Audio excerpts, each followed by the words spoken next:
It's Patrick Hutzel from IntensiveCareHotline.com, where we instantly improve the lives for families of critically ill patients in intensive care so that you can make informed decisions, have peace of mind, real power, real control, and so that you can influence decision making fast, even if you're not a doctor or a nurse in intensive care. This is another episode of Your Questions Answered, and in last week's episode I answered another question from one of our readers, and the question last week was part 12 of My 68-year-old mother is in intensive care with gastric perforation and she's not waking up after the surgery. Will she need a tracheostomy? You can check out last week's episode by clicking on the link below this video. In this week's episode of Your Questions Answered, I want to answer the next question from my client Robert, which are excerpts from email counseling and consulting sessions with me. And the question this week is part 13 of My 68-year-old mother is in intensive care with gastric perforation and she's not waking up after the surgery. Will she need a tracheostomy?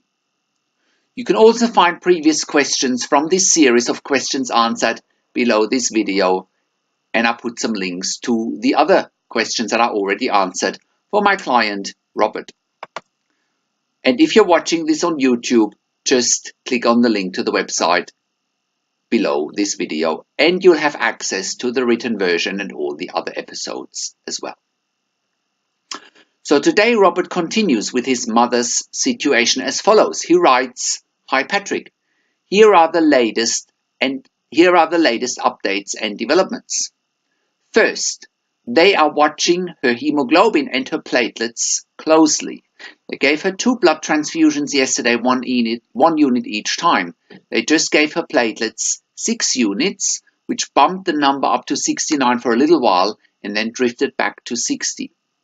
Number 2, they are giving her fentanyl for pain. They are carefully managing the pain and not being overtly judicious with holding off on it. Though this impacts her ability to wake up, they think it's the right thing to manage the pain.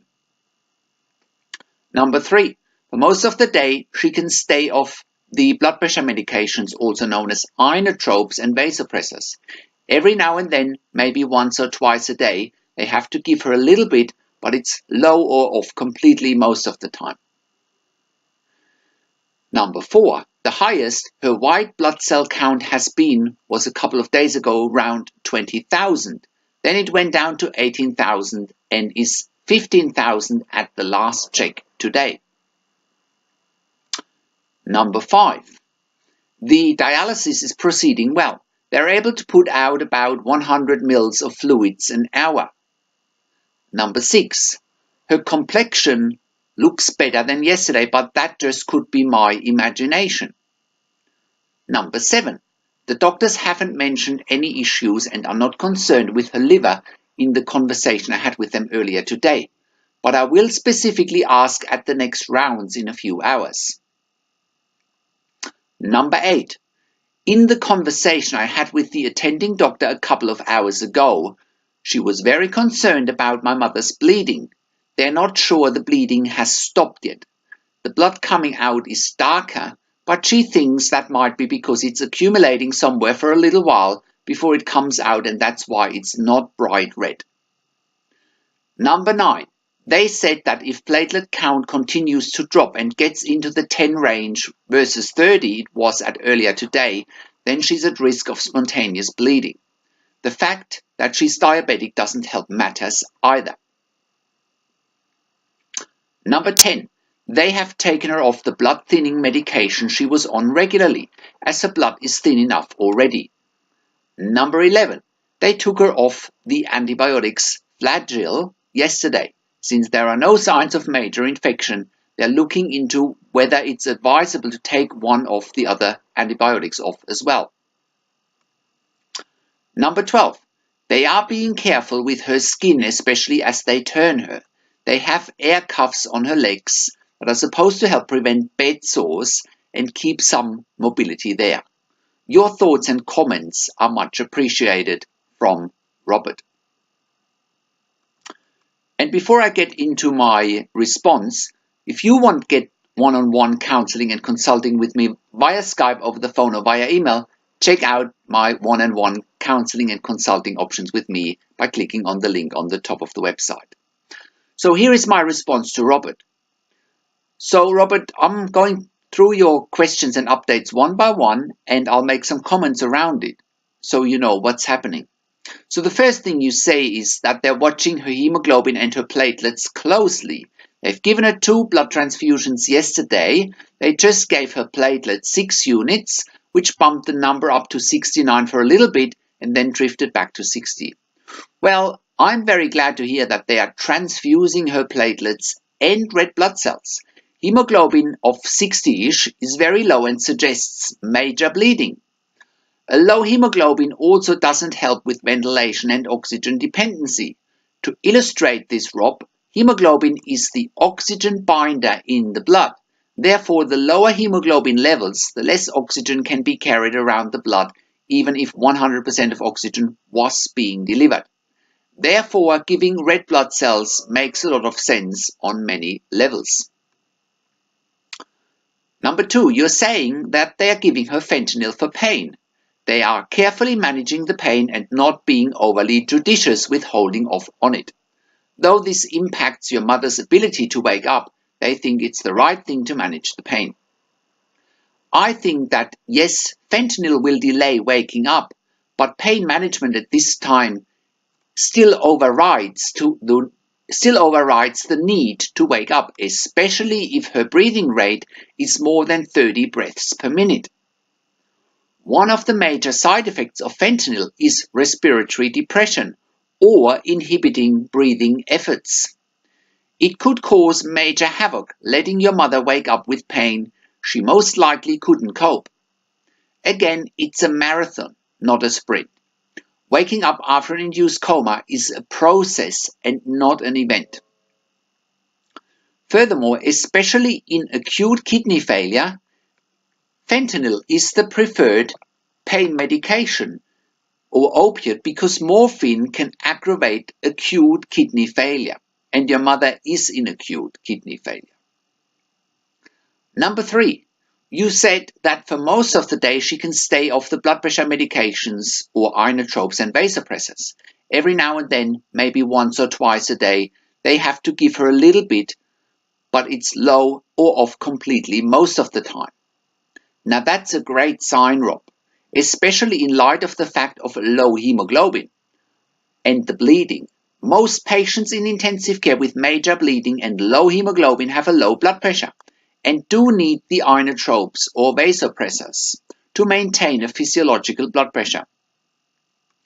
Furthermore, with the dialysis, the fluid removal as well as the low hemoglobin, the likelihood for a low blood pressure requiring the inotropes or vasopressors such as norepinephrine or noradrenaline or adrenaline and epinephrine and the chances for that is pretty high. Therefore, if she can stay off it for now, that's very encouraging considering her overall situation. I wouldn't be surprised if she has to go back on it at some point, especially if there's still an infection lingering around. So then you're saying that the highest her white blood cell count was a couple of days ago at 20,000. Then it was 18,000 yesterday, and it's at 15,000 at the last check today. Now that's a good sign that it keeps coming down. It's a sign that the infection is getting more controlled and also that her immune system is working.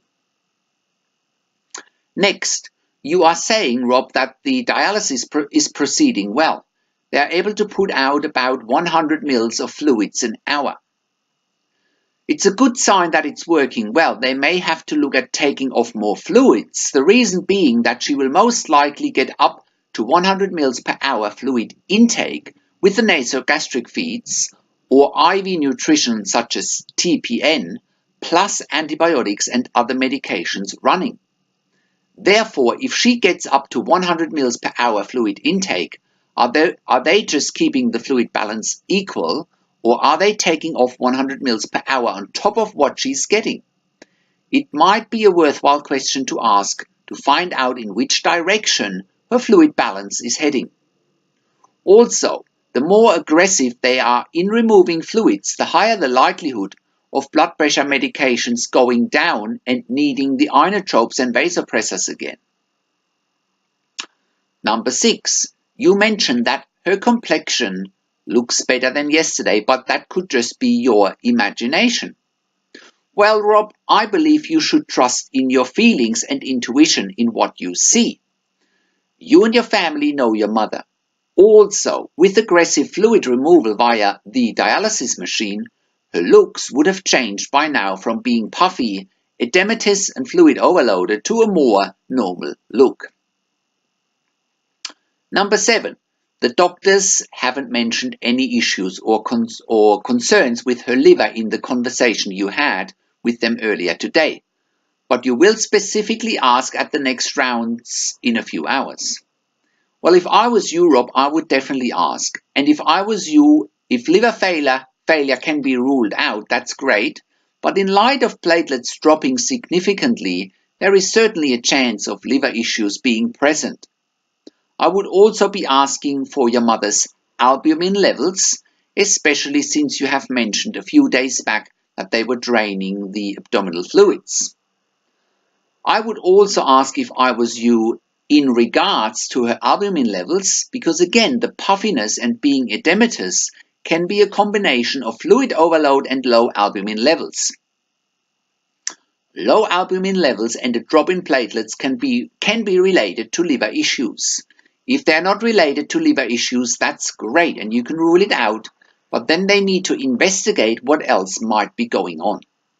Also, where do they think the abdominal fluids are coming from that they needed to drain a few days ago? Next, number 8. In the conversation you had with the attending doctor a couple of hours ago, she was very concerned about the bleeding.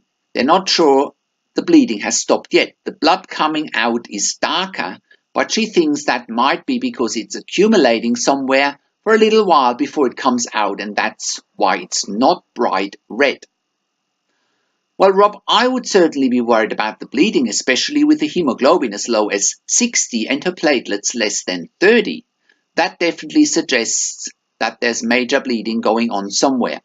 It's probably a solid theory to suggest that the blood coming out being darker is sitting somewhere before it's visible. You can also expect a slight drop in hemoglobin because of the dialysis machine running, because blood is being extracted out of the body and run through a filter. Number 9, you said that if platelet count continues to drop and it gets into the 10 range versus 30 it was at earlier today, then she's at risk of spontaneous bleeding. The fact that she's diabetic doesn't help matters either. Well, you're absolutely correct there, Rob, and that's why I believe they need to investigate why the platelets are so low. Again, they may have to look into the liver failure or into the possibility of the liver failing. Number 10, you're saying that they've taken her off the blood thinning medication she was on regularly as her blood is thin enough already. Well, absolutely, Rob. I didn't mention that because I assumed that's what they would have done anyway, especially with suspected bleeding and the platelets so low. Number 11, they took her off the antibiotics Flagyl yesterday. Since there are no signs of major infection, they are looking into whether it's advisable to take one of the other antibiotics off as well. Well, that's a good move, Rob, if they've done that. It looks like the infection markers are coming down. Keep in mind, any temperature she may have because of an infection will be masked as long as she's on the dialysis machine, because the dialysis machine is extracting blood out of the body and is therefore cooling the body temperature down. Therefore, keep an eye on the white cell count, which you have already done, because that's another good indicator how she'll be dealing with any infection, since the temperature will be masked whilst she's on the dialysis machine.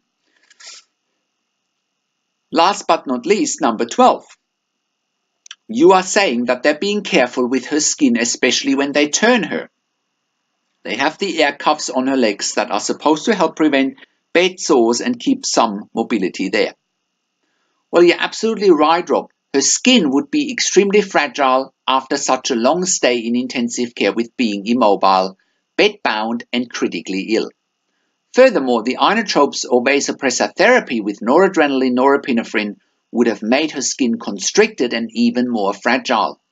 Good and regular pressure area care and skin care is absolutely vital, as is good nursing care in general. Best wishes from Patrick.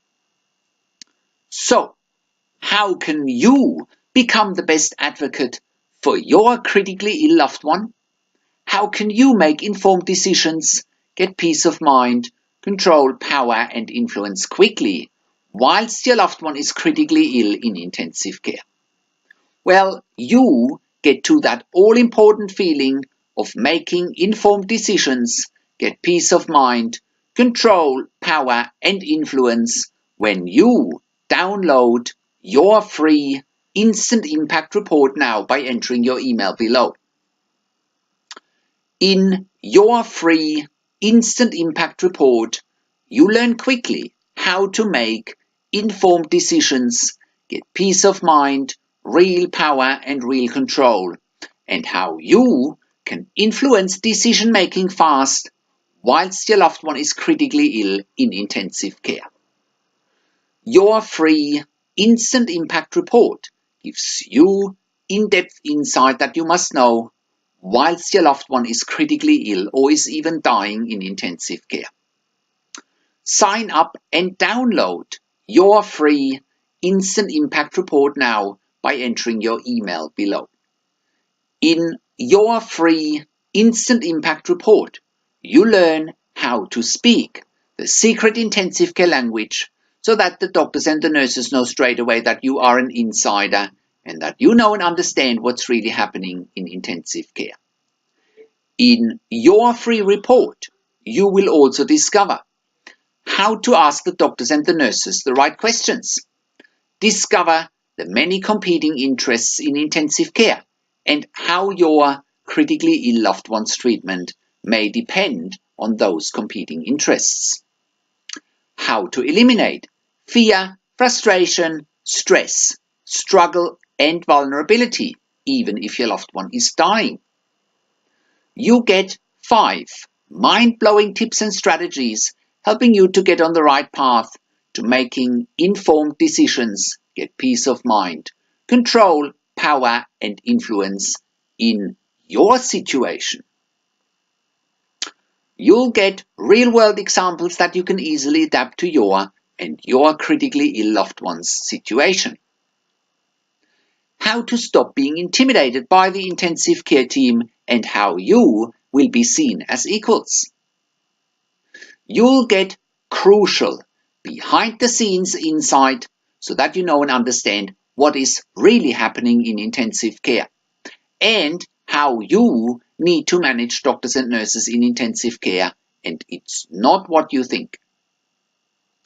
Thank you for tuning into this week's Your Questions Answered episode, and I'll see you again next week in another update.